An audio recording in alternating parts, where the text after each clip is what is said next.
Halo semuanya, Assalamualaikum warahmatullahi wabarakatuh. Jumpa lagi bersama saya Bahrul Amarudin di tutorial Framework I. Pada sesi kali ini saya ingin berbagi mengenai topik tentang form. Apa aja yang akan dibahas? Simak materi berikut ini. Poin penting pada form di Framework I ada 3 poin penting yang ingin saya jelaskan di sini. Yang pertama ada rules, kemudian ada validasi, dan juga ada logic. Rules adalah aturan-aturan yang digunakan atau sebagai parameter untuk menyatakan sebuah inputan form itu valid atau tidak. Validasi adalah proses untuk memfilter apakah inputan yang sudah diinputkan oleh user sesuai dengan rules yang sudah didefinisikan. Kemudian di sini ada logic, di mana ini nanti akan saya jelaskan tentang proses aliran data dari form hingga sampai tersimpan di database. Oke, mari langsung saja kita praktekkan dan mari bersenang-senang. Yang pertama, kita lihat dulu bentuk formnya. Di sini formnya seperti ini untuk kategori. Untuk tampilan datanya seperti ini, seperti yang sudah ada di tutorial sebelumnya, yaitu ada 2 data di mana di sini ada kategori umum dan kategori prestasi. Saat teman-teman ingin membuat kategori baru dengan cara klik create kategori, maka ada 2 field yang harus diisi. Nah, ini dapat diakses di url/backend/web/kategori/create, di mana pada URL ini akan mengakses atau melakukan request ke controller, kategori controller di method action create. Di sini modelnya adalah kategori, kemudian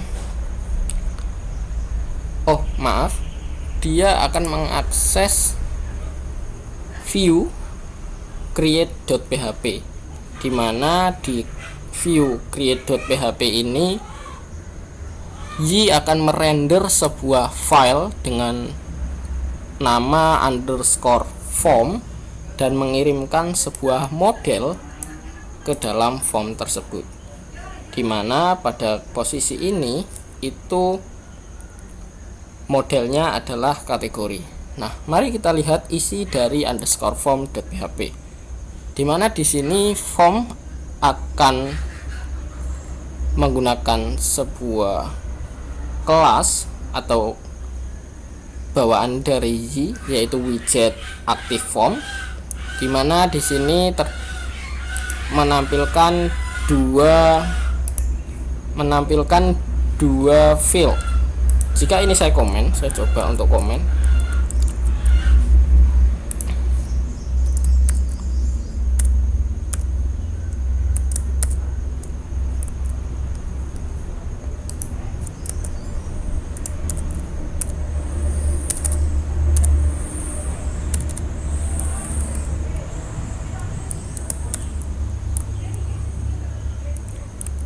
Saya komen dulu,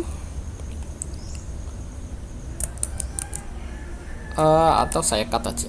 Saya cut, saya simpan, kemudian ini saya reload, maka hanya 1 yang muncul. Nah, seperti itu. Ini adalah formnya. Dia punya field ID dan nama. Dan untuk mengatur tampilan ini sendiri, teman-teman semisal ingin merubah ini bukan ID atau masukkan ID seperti itu bisa diatur di modelnya. Nah, seperti ini. Atribut labels. Ini kan labels dari form ya. Karena di Y itu semua yang ada dianggap komponen, sehingga label pun atau sebuah form lengkap itu diatur di kelas modelnya. Semisal di sini saya ganti masukkan ID. Kemudian untuk kolom nama saya berikan masukkan nama, saya save, saya reload, maka sudah berubah seperti itu. Nah, kemudian untuk validasinya, semisal teman-teman ingin melakukan simpan, klik.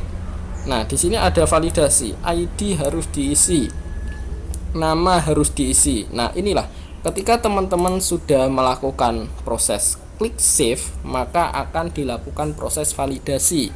Nah, rulesnya apa saja? Rulesnya itu bisa dilihat di method rules pada model yang terkait, yaitu dimana di sini sudah saya definisikan bahwa field ID itu required, field ID itu integer, field ID itu unique.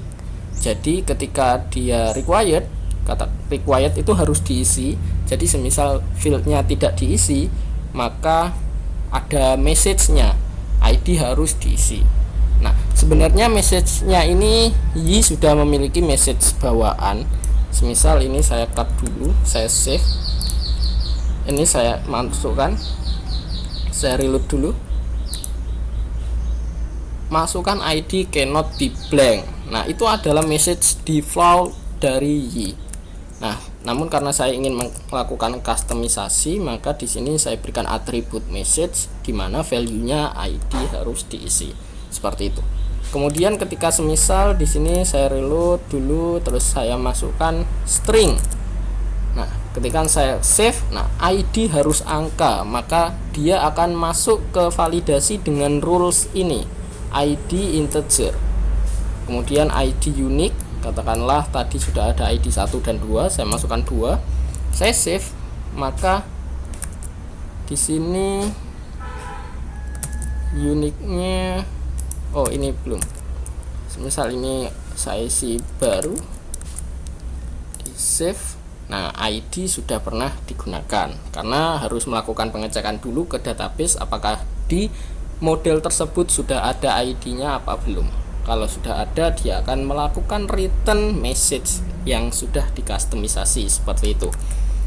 Kemudian di sini ada nama dengan required juga, nama harus diisi. Kemudian ada field nama, dia harus string dengan maksimal karakternya berjumlah 50, panjang karakternya seperti itu.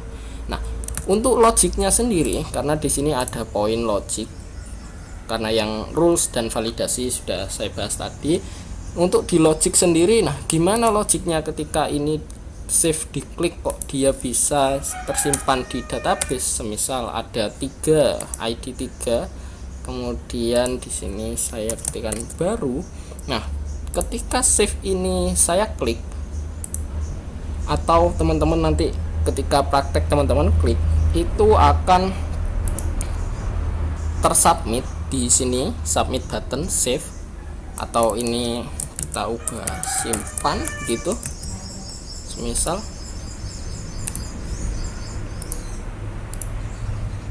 nah ini simpan 3 dengan baru.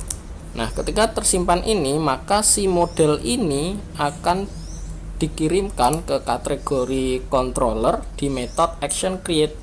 Si model akan di-load requestnya dengan metode post karena dia create post. Nah, di sini modelnya akan di save dengan value-value yang sudah di inputkan sebelumnya. Nah, di sini kemudian ketika save-nya berhasil, maka dia akan di redirect ke view ini, di views kategori view.php dengan ID dari model ID yang tersimpan. Karena teman-teman menginputkan 3, maka akan tersimpan di sini, di view yang ketiga seperti itu. Nah, semisal ketika tersimpan pengennya kembali ke daftar atau list kategorinya, bisa. Di sini tinggal teman-teman masukkan indeks tanpa ID model ID seperti ini.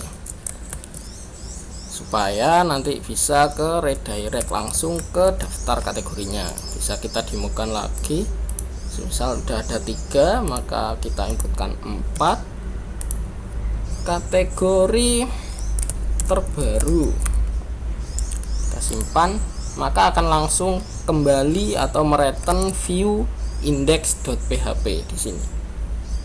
Demikian pula ketika teman-teman melakukan action delete atau sebagainya, seperti itu. Itu adalah alur logik di framework Y. Demikian yang dapat saya jelaskan pada sesi kali ini. Terima kasih buat yang sudah nonton. Jangan lupa like, komen, dan subscribe.